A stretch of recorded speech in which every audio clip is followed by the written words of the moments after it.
Let's clap. We are going to welcome a good coffee farmer. He grows the coffee in all styles. Ladies and gentlemen, let us join our hands and welcome the director, Julita Coffee Growers.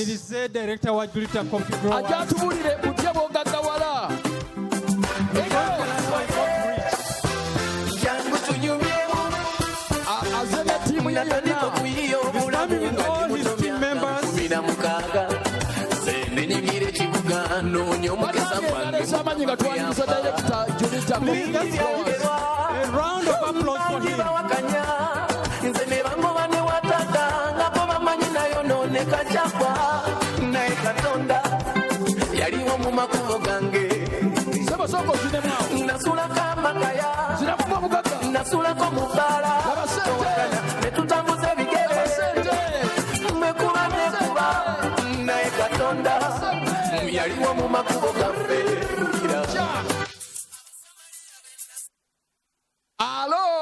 Hello.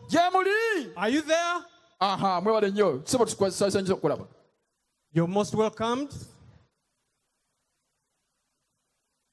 I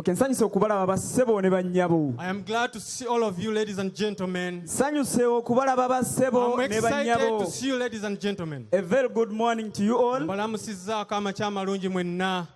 I want to first welcome you officially to this great, mighty gathering of YPA general meeting.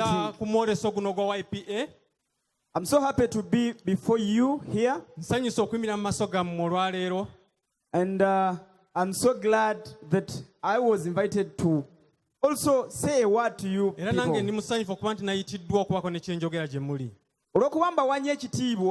And because I respect you so much,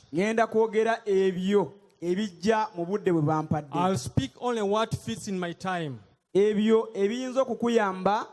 which will benefit you. So that when you leave this place, there is something you've taken with you. DJ. Sebo owebyuma. Kale. Kakati basebo ne banyabo. Ladies and gentlemen, nze Michael Julius tumwebaze. My name is Michael Julius tumwebaze. Nga Mukama yampa omukisa okukulembera company eyitibwa Julita Coffee Works Limited. And God has given me the blessing to be the leader of Julita Coffee Works Limited. Nga ngenda okutandika okubanyumizaako emboozi mu bufunze. I'm going to tell you this story in brief. Njagala okulabako ku bantu wano.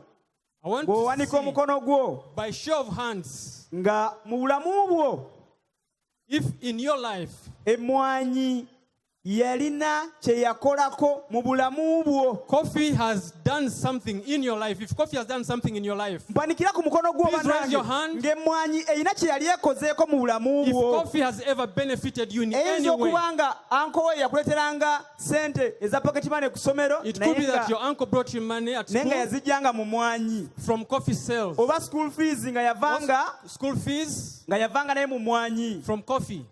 Njala mwanike mikono abantu abalabe mufune obukakafu obwo. Okay, there are a couple of hands out there. So basebo ne bannyabo wengamba nti ndi wa mukisa gw'amaanyi okubanga ngenda kwogera ku kirime ekikuziza abasajja n'abakyala b'amaanyi nga bano. So if I say I'm going to talk about a crop that has brought up people like you, kibeera kitegeeza nti ndi mu kifo kituufu. I'm in the right place. Era singa ddala bakitegedde bandinkubidde engalo. And if they had understood, they would have given me a round of applause. Mwebale, thank you so much. Thank you very much. Mwebale nnyo. First of all, I want to first recognize the presence of Mr. Zeki Vuro. Njagala okubategeeza nti waliwo omukulu Zeki. He's the commercial counselor. That's what I've been told. He's the commercial counselor from the Turkish embassy. Mukulu akulira ebyobusuubuzi mu embassy y'aba Dutch. I want to first, Netherlands. This is one thing I want to speak about. Thank you so much for coming. Sebo webale kujja tukwaniriza sebo webale ddala. I want you to first give a very big hand clap for that man before I tell you something. Mukubireko engalo ez'omwanguka bannaye. Kambabuulireko kino ekyama. Let me tell you this secret. Just last year. Omwaka oguwedde, omwaka gwe twakakuba amabega. Eggwanga lya Turkey. The Turkey as a country, Turkey, lyaguze emmwanyi za Uganda ezikunukiriza mu billions 15 ne millions 8 eza USD. They took 15.8 billions worth of coffee from Uganda. Lwaki mbakubira engalo endala bannange? For them. Oyinza okubanga oba oyina emmwanyi ewaka nga tewandifunye sente singa Turkey wadde sente. If Turkey had not given us that money, you probably would not have gotten a so share that's of that our money. New market. That's kakatale kapya eri Uganda. They are really supporting our Robusta coffee. Era bagula coffee owekika ekya Robusta. I really want to take this opportunity to really thank you so much. Sebo twagala okubeebazanga eggwanga mwebale nnyo mwebalire ddala. And when you go back, sir, era bw'onobozzeeyo ssebo, I want you to extend our warm greetings and warm gratefulness to His Excellency Mehmet Fati. Otuuse okwebaza kwaffe eri omukulembeze w'eggwanga. No, ambassador. He's the ambassador. Ambassador w'eggwanga eryo muno mu Uganda. Yes, Sebo. Thank you so much. Sebo, mwebale nnyo. We really appreciate, and actually, even our company would love to partner with you, sir. Era ne company yaffe yandyagadde nnyo okubanga ekolagana nammwe. We will be glad if we get that opportunity. Sebo, tulindiridde nnyo omukisa ogwo. Ate akombadde sinza butakayisaawo. Yes, I had to say that. Basebo ne bannyabo, emmwanyi kyekimu ku birime ebirudde mu ggwanga Uganda. Ladies and gentlemen, coffee is one of the oldest cash crops in this country. In case you didn't know, singa oba tokimanyi, emmwanyi yazuulibwa mu Uganda mu mwaka ogwa 1860. In 1860 is when coffee was discovered in Uganda. Nkakasa bulungi nga tewaliwo n'omu ku mmwe wano yaliwo mu biseera. Probably none of you was here. Naye emmwanyi biseera bwe yazuulibwa, when they discovered this crop in Uganda, gye bayita Robusta coffee. It was the Robusta coffee. Era emmwanyi eyo ensi nnyingi ezigirima. And there are many countries that grow this coffee. Ng'ogasseeko n'eziri ebweru w'amawanga wabweru wa Africa nga Vietnam. Including countries like Vietnam. Naye ng'emmwanyi eyo esibukira ddala wano Uganda. But it's coffee originally from Uganda. Era bw'ona agenda ku International Coffee Research Institute, if you go to the International Coffee Research Institute, ojja agenda okulaba nti emmwanyi eyo bagitracinga ddala kuviira ddala wano mu ggwanga lyaffe erya Uganda. The roots of this coffee are traced back to Uganda. Ekyo kitegeeza nti omulimi w'emmwanyi mu Uganda naddala ng'olima Robusta, if you're a coffee farmer in Uganda, kitegeeza nti olina omukisa ogw'amaanyi kubanga gwe are producing a highest quality of Robusta. You have a very big chance because you produce the highest quality of coffee in Uganda. Era mu mwaka gwa 1970, in 1970, emmwanyi eyo we yafuuka commercialized. That coffee was then commercialized. Emmwanyi eyo ebintu bino mubiwandiika mubitegeere kubanga bana bwe bajja babuuza gye byava. Somebody might ask you the origins of your coffee. emmwanyi eyo ebeera commercialized. It was commercialized. Etandika okugirima. And then we started farming it commercially. Naye nga government ye supporting abalimi ne bagirima. It was the farming was supported by the government. Era nga abalimi bwe bagirima balina kugiguza government. And the farmers sold it to the government. Tewaliwo muntu yenna alina kugula mwanyi ng'ogyeko government yokka. Nobody else was allowed to buy the coffee except the government. That is 1970. Commercialization eyo yali mu kugula mwanyi okugijjamu ssente. This process was to help people get money from the coffee. Background eno ogenda kugyetaaga ku bye ngenda okuwunzika nabyo. As I conclude, at some point you'll need this information. Mu 1990, in 1990, emmwanyi ya Uganda n'ebeera liberalized. Uganda's coffee was liberalized. Bagiteekanga buli omu asobola okugirima. Very good. Emmwanyi ya Uganda yafuuka liberalized. It was liberalized. N'ebeera nga buli muntu yenna kati akkirizibwa okuyingira mu value chain y'emmwanyi. And anybody was allowed to enter anywhere within the value chain. Okuva ku kulima. From farming. Okutuuka ku kusuubula. And to procurement. Okutuuka ku kugattako value. To adding value. Then okutuuka ku export. And also exporting the coffee. N'okugifulumya. Wali mwaka 1990. That is 1990. Era n'okutuusa leero. Till this day. Emmwanyi ya Uganda. Our coffee. Buli muntu akkirizibwa okugirima. Anyone is allowed to grow it. Okugyegatirako value. To add value to it. Ogatako omutindo. Ate era n'okugyetwalira wabweru w'amawanga. And to export it out of the country. Exporting certificate. As long as you have the exporting certificate. Omwaka oguwedde gwokka. Last year alone.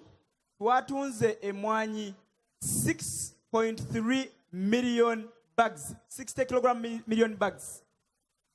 Twatunze miliyoni 6.3 eza kilo 6.3 million 60 kilogram bags. Akubanza obutakategeera emwanyi nga tugitwala ebweru. When we take this coffee out of the country, tugitwalira mu mutindo mu kilo standard international standard ya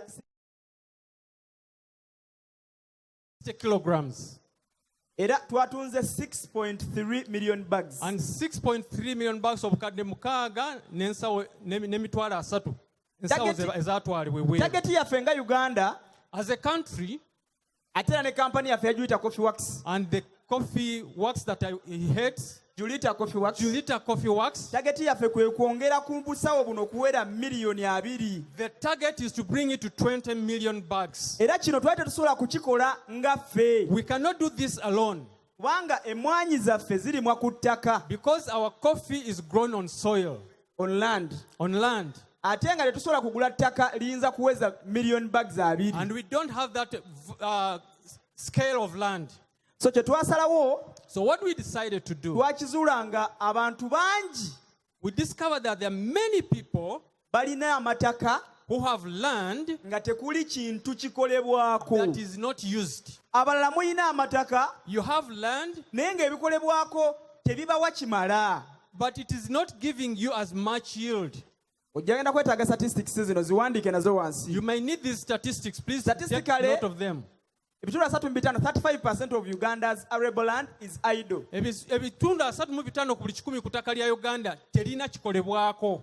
And let me tell you, that's about 78 million acres of arable land. Million 78 ezandibadde zirimwako naye nga tezina kiriko. Exactly.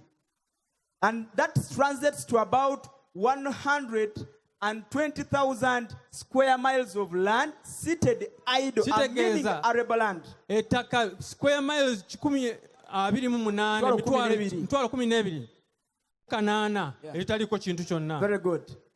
Era square miles ezo, and all this land bannayuganda mwe bannannyini baalyo, is owned by Ugandans. Averagely osobola okuwakana ne fact eyo.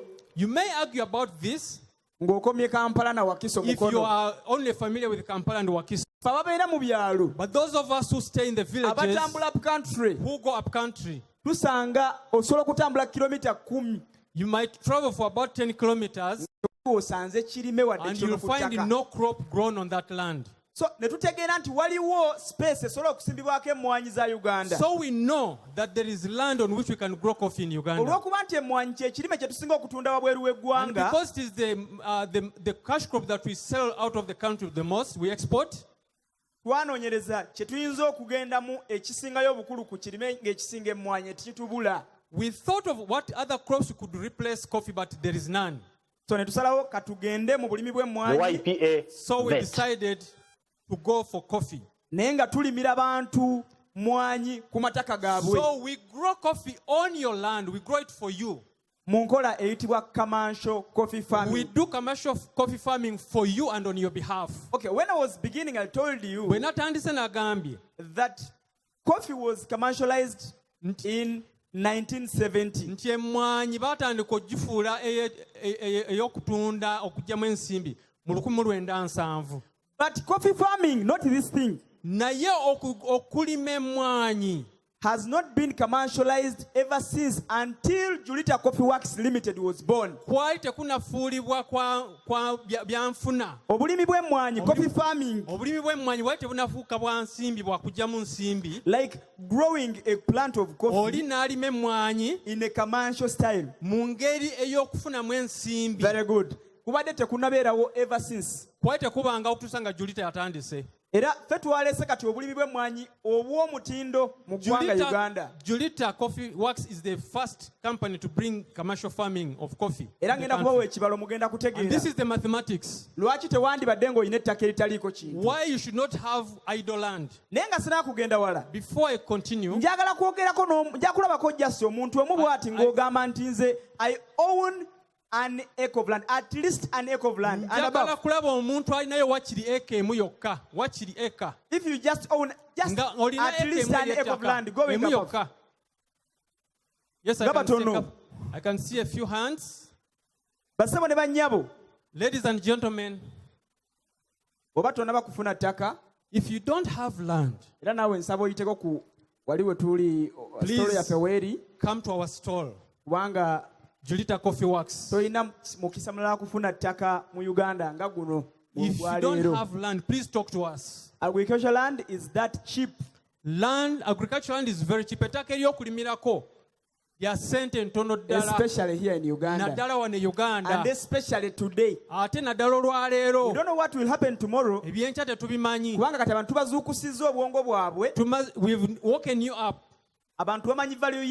People know the value of land. Even in the villages. So if you wait tomorrow, you might find land in Nakasongola at the same price as Kololo, where we are here. So, ladies and gentlemen, this coffee farming, the commercial coffee farming that we have started, will be done on your land. We take care of that coffee in a professional way until that coffee is mature. And we give this coffee, hand it over to you. Our first contract is 2 years. The coffee variety we plant,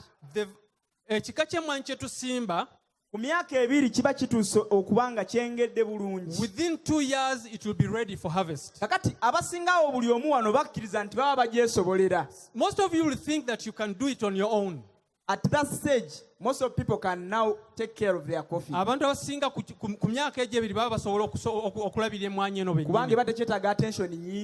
Because at that point you don't need a lot of attention. However, if we gave it to you at that point, if you have that 1 acre of coffee, you may not even be able to get 10 million out of it. We believe that for every acre of coffee, you should get at least 14 million out of it. It is 14 million shillings out of the coffee. That's a guaranteed figure. By hook or crook.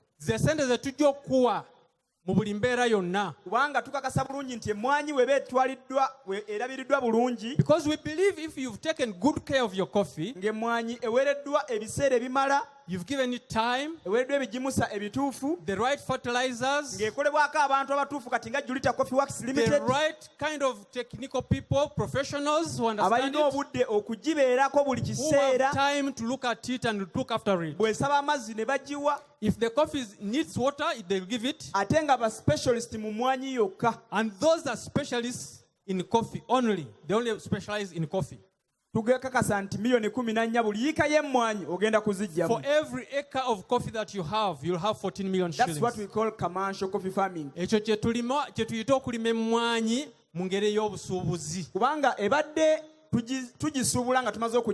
We used to buy it. Okay, we buy it from you after you've grown the coffee. We used to do that, but we had never put a lot of commercial science into it. Exactly. So, now we'll do this for you on your land. This is the mathematics. This is the scientific mathematics behind the figures. You might look for this and not see it. Not many people can explain the way I'm going to explain it. And you'll not find so many events where you'll get this kind of information. So please get a pen and a piece of paper. Let's try to see if this is correct. Very good. I don't have anywhere to write, but you can do it for yourself. I learned to do my mathematics kind of internal in my mind. When I was at school, it was a little bit difficult. But now with the coffee farming, I know what to do. Okay, we come to your land. At your farm or your land. We are going to use 1 acre as the base. Exactly. 1 acre of land. So you will do the multiplication by the number of acres that you have. Very good.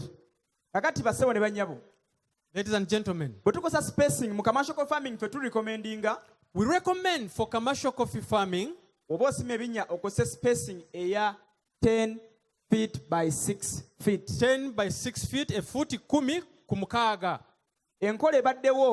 What people have been doing before, 10 feet by 10 feet. It was 10 by 10. What caused that kind of farming? When the coffee was brought to the farmers to start growing it, they had other crops they were growing. So to convince the farmer to plant the coffee, you tell them, please leave your other crops intact, but calculate and estimate 10 by 10 feet and put your coffee in there. You can leave your sweet potatoes, you can leave your bananas, and you leave your cassava as well. But now we find that even those who have food crops, enough food security, those who have the food security for their homes, those who have you find that they still go for a 10 by 10 space. That's okay, but that's not a commercial coffee farming style. And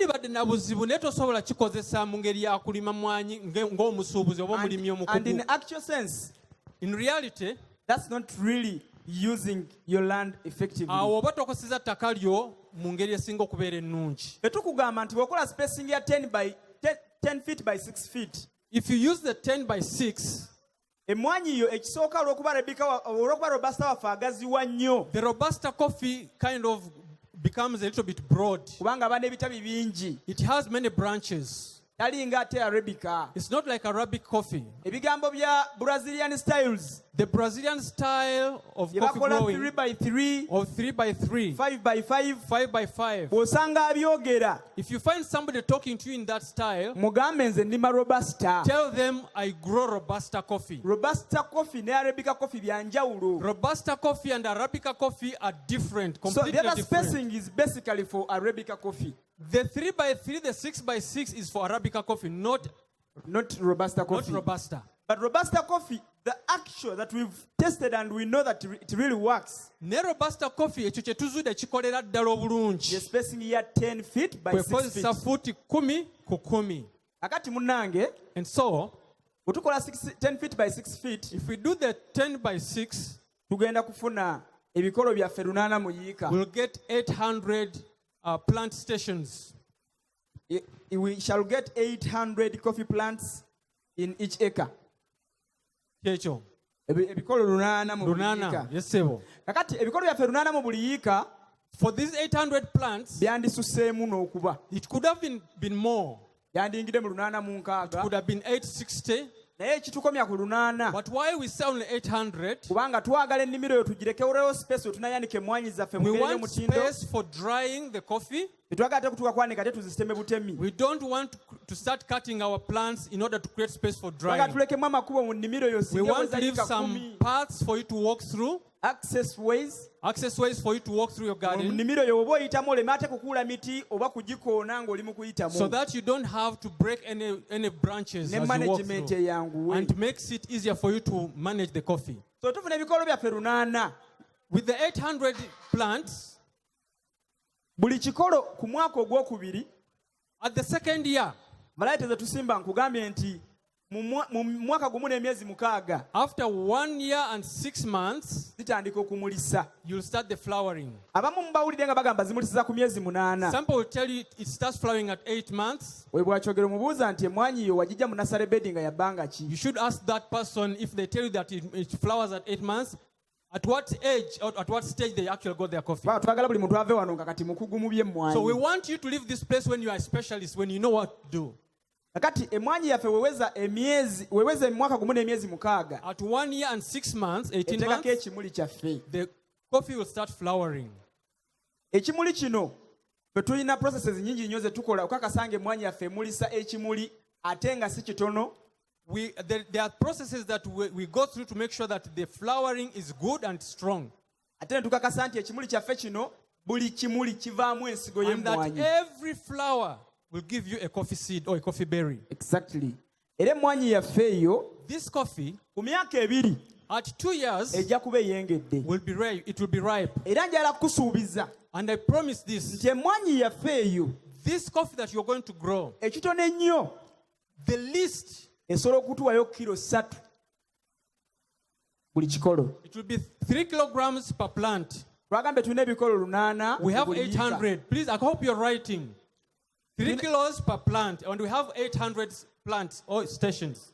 Kiba kitegeeza kyawo What does that mean? tulina kilo mmeka awo? How many kilos are those? 3 times 800. Olina okuba ng'ogasseemu. 2,400.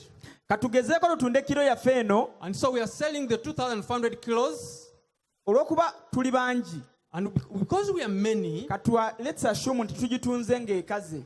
we assume that the coffee is dry. Tetugiggye kakuta. And we haven't shelled it. We haven't removed the husk. Good. Tetugiggye tugenda tunda kibooko. We are going to sell the raw coffee. Good. Betunda kilo zaffe 3. And we are selling the 3 kilos per plant.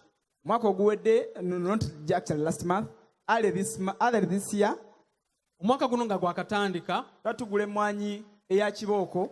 we bought the coffee from the farmers. Na tugigula nusu 45 47. And we're buying a kilo at 8,500. And that's even going to go beyond that. It's even going to go beyond in the next years. Mu myaka egiddako sente z'emmwanyi zigenda kwongerako bwonge zigenda kweyongerako. Era ngenda babuulira lwaki. And the reason, I'm going to give you the reason. Emmwanyi yaffe tutumala otunda kilo ezo. After buying at that price, tetugenda kutunda kanaana ffe. We don't sell it at 85. Let's assume nti ezeemu ezeeyo ku 6 wansi. Let's assume